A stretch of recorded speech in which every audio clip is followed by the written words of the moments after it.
For so long, we've been conditioned to think that building wealth requires some world-changing tech idea, billions in venture capital, and literally a decade of sleep deprivation. But today, we're looking at the exact opposite.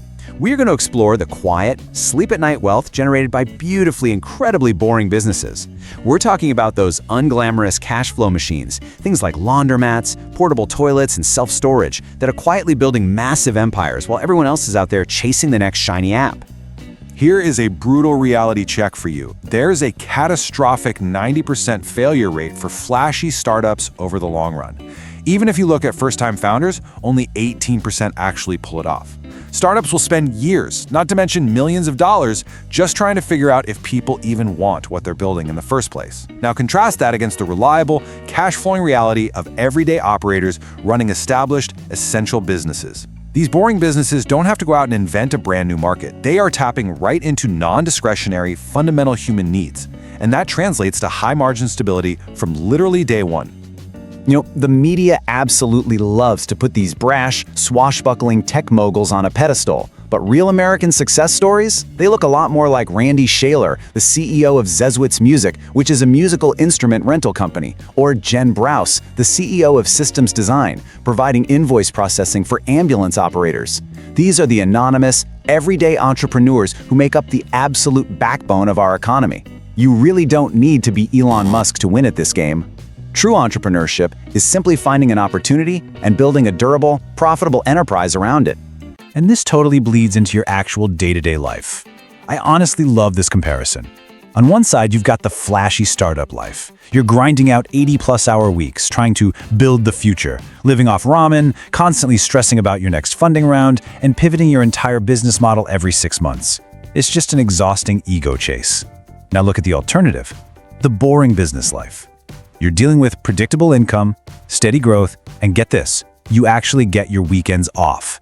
You have a super clear value proposition that everybody instantly understands, and most importantly, you aren't relying on some viral marketing campaign just to survive.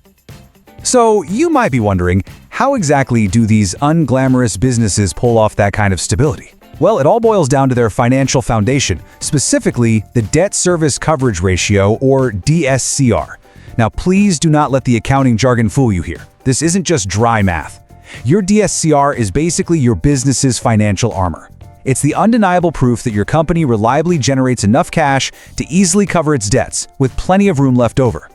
When you've got a strong DSCR, traditional lenders will absolutely love you. It means you get cheaper, much more accessible capital to buy assets and scale up, all without having to give away pieces of your company to venture capitalists. The real secret engine driving all that cash flow? Recurring revenue. Think about it like the Netflix or Spotify model, but applied to stuff we actually need to survive. If you run a landscaping business or an HVAC company with maintenance contracts, you don't have to go out and resell to that same customer every single month. They sign a contract once, and that payment just comes in automatically. It completely transforms a usually unpredictable service business into a highly predictable, automated income stream. And having that kind of visibility makes it so much easier for an owner to match up operating expenses and project their future growth. Okay, let's jump straight into our first major category, asset-backed empires. We're talking self-storage, car washes, and dump trailers. 90%. That is the magic occupancy target for a highly successful self-storage facility. These types of businesses use commercial real estate and heavy physical equipment to essentially print money. Self-storage is an absolute powerhouse when it comes to commercial real estate.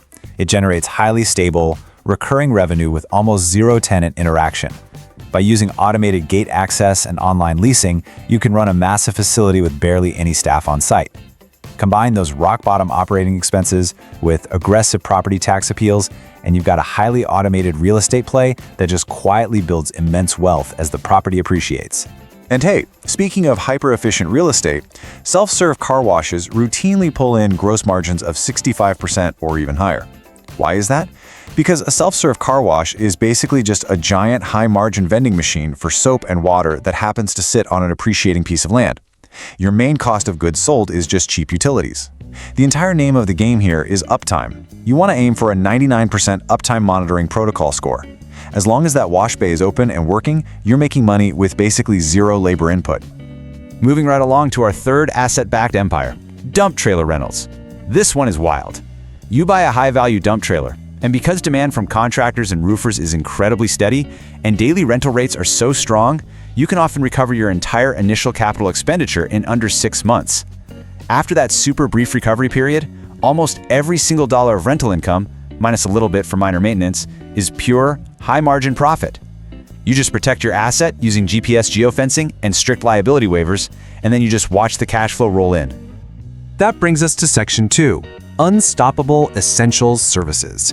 This covers laundromats, the trades, and portable toilets.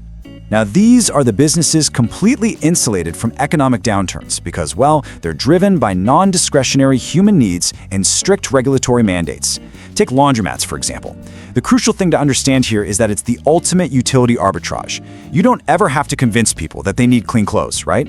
The demand is universal and it's recession-proof. The model is brilliantly simple. You buy water, gas, and electricity at wholesale commercial rates, you run them through high-efficiency machines, and you sell them back to the customer at retail prices for a massive margin. It's a tangible, day-one cash flow machine that completely skips the customer acquisition guessing games that absolutely plague tech startups. When it comes to trade services, like plumbers, electricians, HVAC technicians, the big question is always how to scale.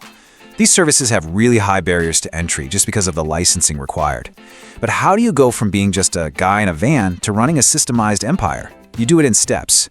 The real magic happens right in the middle, implementing field service management software to totally optimize your dispatching, and then selling those recurring maintenance contracts we talked about earlier.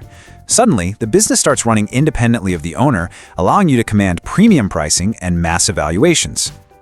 Just look at the absolute contrast in market dynamics here. On one side, you've got startup disruption, where some founder is desperately burning millions on marketing just to convince the world they need this brand new app. On the other side, you have the portable toilet business, which is driven by regulatory mandate. Construction sites and outdoor events don't just want portable toilets. OSHA and local health departments legally mandate that they have them. It's a totally inelastic demand curve. You are quite literally required by the government to have customers.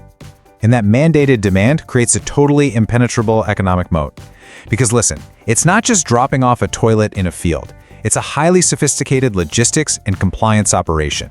You have to use route optimization software to maximize the number of units you can service per hour. You focus on multi-unit, long-term construction rentals. And this is critical. Use digital waste manifesting to prove you are strictly compliant with the EPA. Mastering that regulation, combined with the heavy upfront cost of vacuum trucks, completely blocks out any casual competitors from entering your space. All right, let's shift gears to our final category for today, micro-retail cash machines, specifically vending routes and ATMs. These are literally the ultimate expression of passive income. They require basically zero customer service, and they just run around the clock. The core drivers of a successful vending business are high route density and incredibly low labor. Think about it. Vending machines are just unattended storefronts. Once you secure a really good, exclusive long-term location contract, the machine does all the selling for you, 24/7. Modern operators scale this up into massive logistics empires by using real-time telemetry and cashless operations. You know exactly what needs to be restocked before a driver even leaves the warehouse. That keeps your operational labor incredibly low while you just collect predictable, passive cash. Which brings us to the ATM business. You're effectively running your own microbank. The product you're selling is literally cash, and your revenue is an immediate, non-negotiable transaction fee. Zero marketing budget required. But the biggest hurdle here actually isn't finding the customers. It's navigating the super strict federal cash handling regulations, like FinCEN compliance. But here's the thing.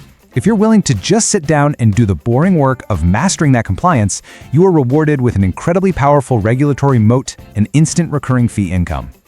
So let's pull all of these pieces together into the ultimate boring business blueprint.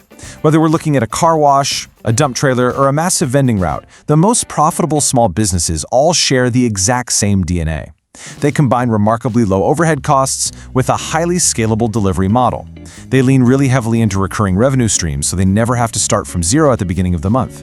They offer an undeniable value proposition based on genuine, real-world needs, and they leverage technology to automate their operations so the whole thing runs without the owner constantly having to put out fires. Honestly, I couldn't think of a better way to wrap this up than with some undeniable wisdom from Warren Buffett. He points out that when brilliant management tackles a business with inherently bad economics, the bad economics are always going to win. But if you have a fundamentally fantastic business model, like an essential, high-margin, super boring business, it almost doesn't matter who's running it. A fundamentally good business model is always going to outshine flashy, hype-driven management. Which leaves us with a final, slightly provocative question for you to take away from this explainer today. Are you going to chase the ego of venture capital headlines, those grueling 80-hour weeks and a 90% failure rate, or do you want to embrace the unglamorous, master the boring, and actually build sleep-at-night generational wealth with cash-flowing assets? The choice is entirely yours, but I gotta say, the math strongly favors the boring. Thanks so much for joining me on this explainer, and I really hope this completely changed how you look at the businesses operating right in your own neighborhood.